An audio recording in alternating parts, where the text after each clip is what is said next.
Selamat datang di praktikum P3 KPM yang berjudul Pemrograman dan Wiring pada PLC. Oke, sebelum kita mulai praktikumnya, kita mengenal dulu dong, apa sih PLC itu? Jadi PLC atau Programmable Logic Controller adalah sebuah komputer yang khusus dirancang untuk mengontrol suatu proses atau mesin. Proses yang dikontrol itu berupa regulasi variabel secara kontinu yang hanya melibatkan dua keadaan atau on dan off saja ya. Tapi dilakukan secara berulang-ulang atau sekuensial yang sering ditemui di kawasan industri. Jadi untuk sistem yang manufaktur yang skala besar, jadi misal seperti pengeboran, sistem konveyor, sistem pengecapan botol, pengisian botol ya, seperti itu. Nah, fitur-fitur PLC sendiri itu adalah dia programmable, satu P, yaitu kemampuan dia itu untuk menyimpan program di memorinya dia dan mudah untuk diubah fungsinya. Kemudian yang kedua adalah logic, ya. Kemampuan untuk memproses arithmetic logical unit ya, seperti fungsi penjumlahan, pengurangan, kemudian logika AND, OR, dan negasi dan sebagainya. Kemudian controller ya. Jadi dia mempunyai kemampuan untuk mengontrol dan mengatur proses sehingga mampu menghasilkan output sesuai dengan set point atau sesuai dengan apa yang kita minta. Oke, ladder diagram. Jadi untuk ladder diagram ini adalah bisa dianggap sebagai sebuah bahasa pemrograman ya untuk PLC. Jadi diagram ladder itu merupakan salah satu cara untuk menggambarkan proses kontrol sekuensial yang bisa kita jumpai di industri-industri. Fungsinya itu untuk merepresentasikan interkoneksi antara perangkat input dan perangkat output sistem kontrol. Nah, jadi bisa dilihat di sini gambar 3.1 ini adalah salah satu contoh diagram ladder ya. Nah, di sini kita menggunakan logika AND. Nah, bisa dilihat di sini A dan B.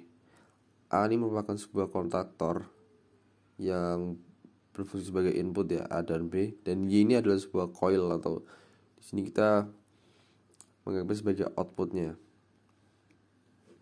Nah, ini merupakan jenis susunan diagram ladder berdasarkan fungsi logikanya. Oke, kita masuk ke fungsi sekarang. Nah, PLC ini mempunyai banyak macam fungsi ya. Fungsi yang pertama adalah div up dan div down ya. Switching diferensial adalah sebuah switching yang terjadi saat ada perubahan kondisi suatu relay atau kontak. Karena perubahan ini terjadi pada kontak, maka hanya ada dua kondisi perubahan yang dapat berlaku, yaitu dari 0 menjadi 1 atau sebaliknya dari 1 menjadi 0. Kemudian ada fungsi div U atau differential up, adalah salah satu aplikasi pada PLC yang memanfaatkan perubahan nilai dari 0 ke 1. Jadi apabila ada perubahan nilai yang terjadi dari 0 ke 1, maka output akan berubah 1. Jadi kata kuncinya adalah perubahan ya. Jika tidak ada perubahan, maka tidak bisa berubah logikanya menjadi 1. Kemudian ada div down atau differential down adalah merupakan kebalikan dari div up ya. Jadi kalau div up itu memanfaatkan perubahan dari 0 ke 1. Nah, untuk div down ini dari 1 ke 0. Nah, untuk selanjutnya ada fungsi timer. Nah, timer itu fungsinya kita dapat mematikan atau menghidupkan suatu output atau suatu coil dengan mengeset berapa lama waktu yang kita inginkan ya. Jadi untuk susunan ladder diagramnya begini ya. Nah, untuk LD000 ini adalah kontaktor inputannya ya. Dan ini adalah timernya. Nah, kemudian timer ini dijadikan kontaktor dan disambungkan ke output. Nah, oke. Jadi saya jelaskan ya, jika kontaktor 00 bendera 1 kita masukkan ini 1, jadi kita nyalakan kontaktornya, kita hubungkan. Nah, timer akan mulai menghitung mundur ya di sini. Ketika on, nah ketika waktunya sudah habis, maka timer akan menyalakan coilnya. Jadi coilnya akan bernilai 1. Jadi outputnya bernilai 1 juga. Nah, untuk pengesetan waktu pada timer ini menggunakan satuan milisekon ya. Jadi misalnya kita masukkan angka nilai 100 di timer di ladder diagram ini, jadi waktu yang disetting tuh banyak 10 second ya, karena satuannya dia 0,1 second. Jadi kalau diberi angka 1000, maka dia akan ngeset 100 second ya. Nah, kemudian ada counter ya. Counter adalah salah satu instruksi dari PLC di mana fungsinya untuk menghitung keluaran, dan keluarannya dapat diaplikasikan ke dalam program apa saja sesuai perintah. Nah, ini adalah susunan diagram ladder counter ya. Jadi untuk blok counter ini memiliki dua inputan ya. Yang pertama ada kontaktor yang untuk logikanya yang 0 atau 1. Ini adalah masukan dari user. Kemudian ini adalah reset buttonnya, jadi untuk mereset kembali counternya. Nah, jadi untuk kontaktor yang ada di alamat 000 ini berfungsi sebagai input ya. Kemudian yang 001 sebagai reset. Nah, counter ini ada di sini ada tulisan hashtag 10. Jadi dia akan counter ini akan apabila sudah saklar ini kita hidupkan selama 10 kali, maka kontaktor ini akan menghitung counter ini akan menghitung mundur ya. Jadi misalnya kita habis 1, dia akan jadi 9, kita ulang satu lagi jadi 8. Nah, terus menerus sampai angkanya 0. Nah, ketika sudah mencapai 0, maka kontaktor di counter ini akan menyalakan outputnya jadi 1. Nah, begitu. Nah, selanjutnya kita lanjut aja di software ini ya, CX Programmer ya. Saya rekomendasikan yang versi 9 ke atas ya, karena kita akan melakukan simulasi. Nah, pertama-tama kita buka dulu CX Programmernya ya. Kemudian klik New. Nah, untuk device type atau PLC yang digunakan, di sini kita menggunakan yang CJ1M ya. Nah, untuk network type kita biarkan saja toolbus. Kemudian kita oke ya. Oke, untuk percobaan pertama kita akan melakukan percobaan rangkaian logika N. Nah, langkah pertama yaitu kita buat dulu sebuah kontaktor. Jadi di sini new kontaktor, klik. Nah, di sini kita masukkan alamat 0. Nah, di sini sebagai masukan A. Nah, kita membuat masukan lagi dengan alamat 001. Nah, kita namakan B. Oke, untuk keluarannya kita menggunakan ini new coil dengan alamat 01000. Nah, ini kita namakan saja Y. Nah, setelah laddernya dibuat begini, kemudian kita lakukan simulasi. Caranya dengan klik simulation ini, kemudian klik work online simulator. Nah, tunggu dulu. Nah, kalau udah seperti yang ada di layar gini, berarti simulasinya sudah dijalankan ya. Nah, untuk melakukan uji coba rangkaian ladder ini, kita hanya perlu klik pada salah satu kontaktor. Jadi misal A, kita beri nilai 1, kemudian B kita beri nilai 1. Nah, gitu ya. Kalau mematikan tinggal pencet 0. Nah, sekarang kita lanjut ke percobaan kedua, yaitu percobaan rangkaian logika OR. Nah, tadi sebelum kita hapus, kita matikan dulu simulasinya. Jadi klik lagi ya. Nah, ini sudah mati. Nah, ini kita hapus saja. Hapus semua aja.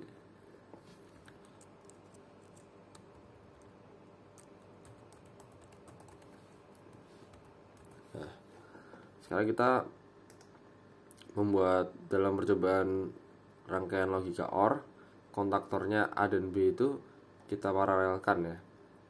Jadi kita taruh di sini. Nah, alatnya sama. Oke, masih B. Nah, ini disambungkan. Oke.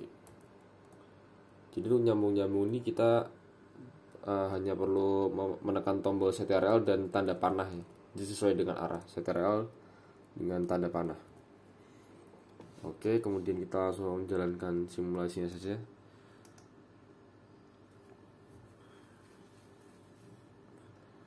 Nah, jadi sama seperti percobaan yang sebelumnya, kita hanya perlu untuk mengubah nilai dari sebuah kontaktor, kita hanya perlu mengkliknya di sini, misal satu.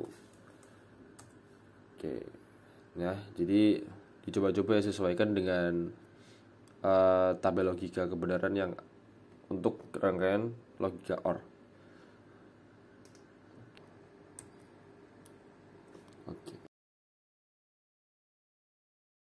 Oke, untuk percobaan yang selanjutnya adalah percobaan differential up dan differential down. Jadi kita buat kontaktor di sini ya, misal alamat 00. Oke. Nah, untuk kontaktor ini disambungkan dengan dua buah relay, yaitu relay yang pertama differential up, jadi masukkan ketiknya langsung diff up. Nah, yang diff u. Oke, misalkan kita kasih alamatnya 101 ya.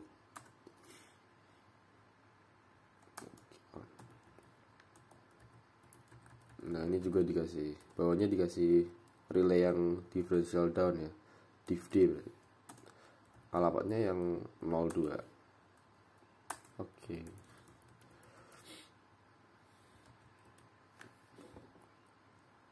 Nah, itu kita buat outputnya.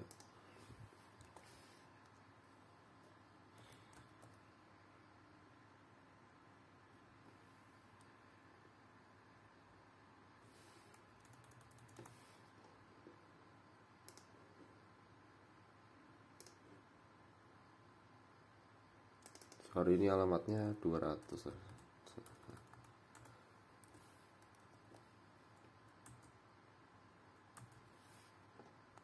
Oke.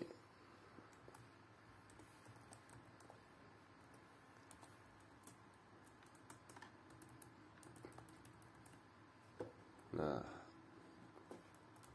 kita buat coil outputnya. Misal di sini.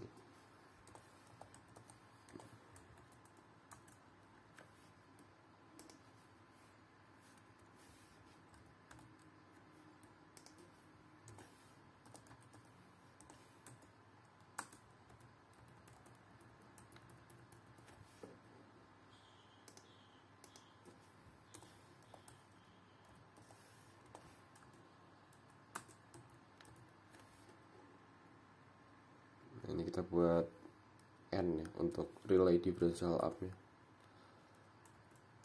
karena tadi alamat differential up alamatnya 201.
Nah, ini udah sesuai ya, jadi laddernya seperti ini.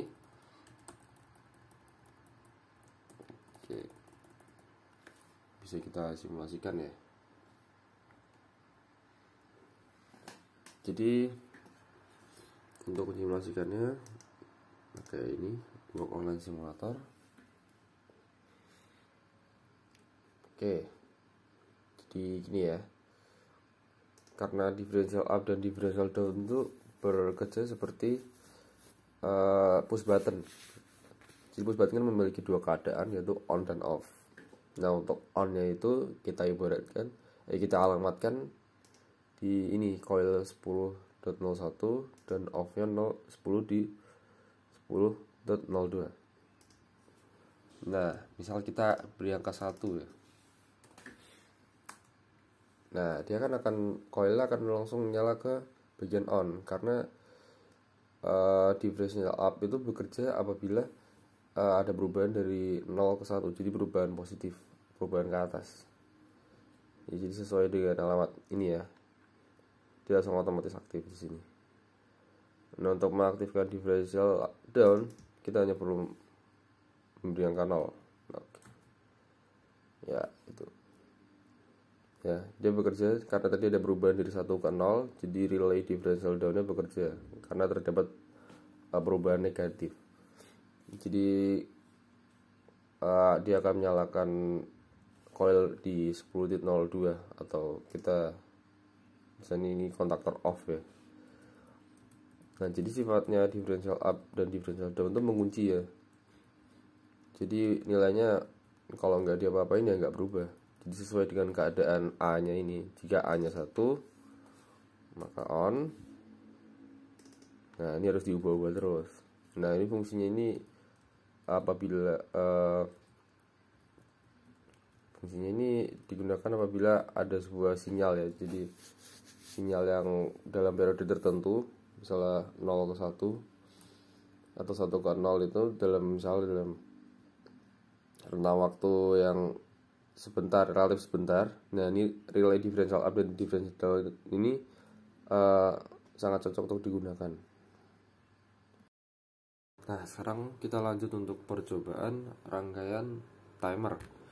Jadi untuk rangkaian timer, kita buat contoh satu kontaktor ya. Misal kita kasih alamat 05 menjadi dengan atribut D.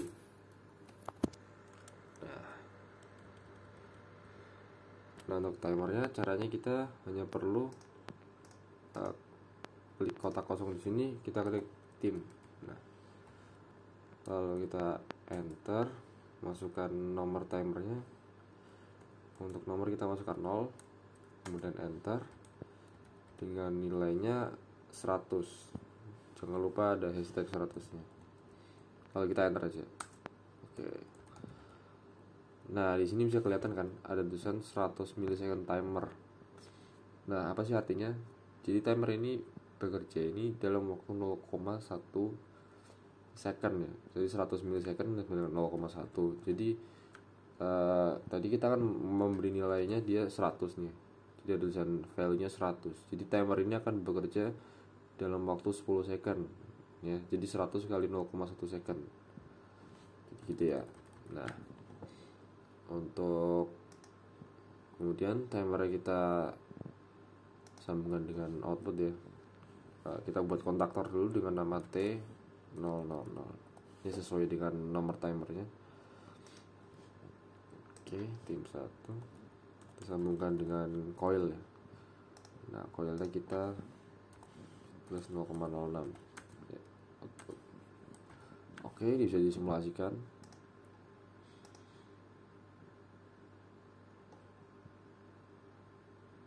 Oke ya, kita beri nilai 1 ya pada kontaktor D. Nah, bisa lihat kan, jadi timer akan menghitung mundur sampai kira-kira waktu 10 second, kemudian akan menyalakan kontaktor ya. Jadi outputnya akan tersambung.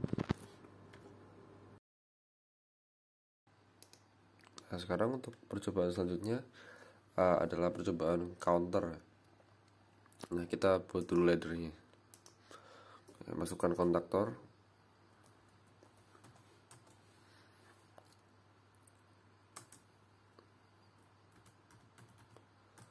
Nah, untuk membuat sebuah counter di ladder, jadi kita hanya perlu mengetikkan CNT ini, CNT. Oke, enter. Untuk nomornya kita coba masukkan 1 ya. Enter lagi. Dan untuk nilai counternya Misalkan kita menggunakan angka 3 ya, hashtag 3. Oke. Kemudian buat kontaktornya, sambungkan dengan outputnya.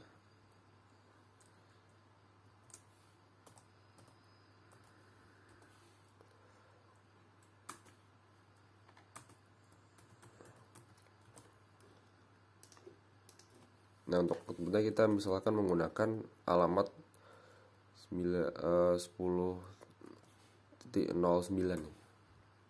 Oke. Oh.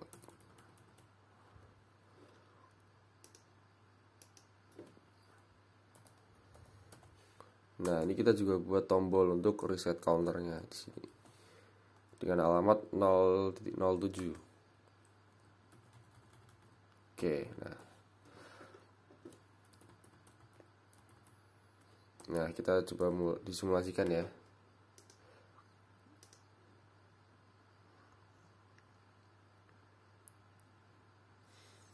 Oke, jadi di sini counter itu fungsinya apa sih? Counter itu tujuannya, jadi ketika E ini dinyalakan, diberi nilai 1, dia akan menghitung. Jadi karena ini nilainya ada 3 ya, 3 BCD bisa dilihat, dia akan ketika E dinyalakan selama 3 kali, maka counter ini akan nyala dan menghasilkan output 1 ya. Jadi selama 3 kali. Jadi misalnya gini ya, kita coba klik. Nah, kita beri angka 1 ya. Nah, dia berkurang kan. Coba kita ulang selama 2 kali ya. Oke, kita satu. Oke, 1. Nah, ketika dia sudah mulai angka 0, maka dia akan menyalakan output ya. Akan menyalakan coil di sini. Jadi bernilai 1.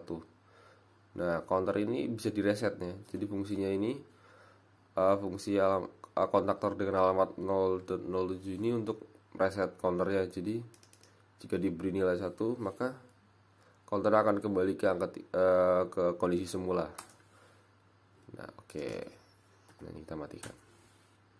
Nah, gitu.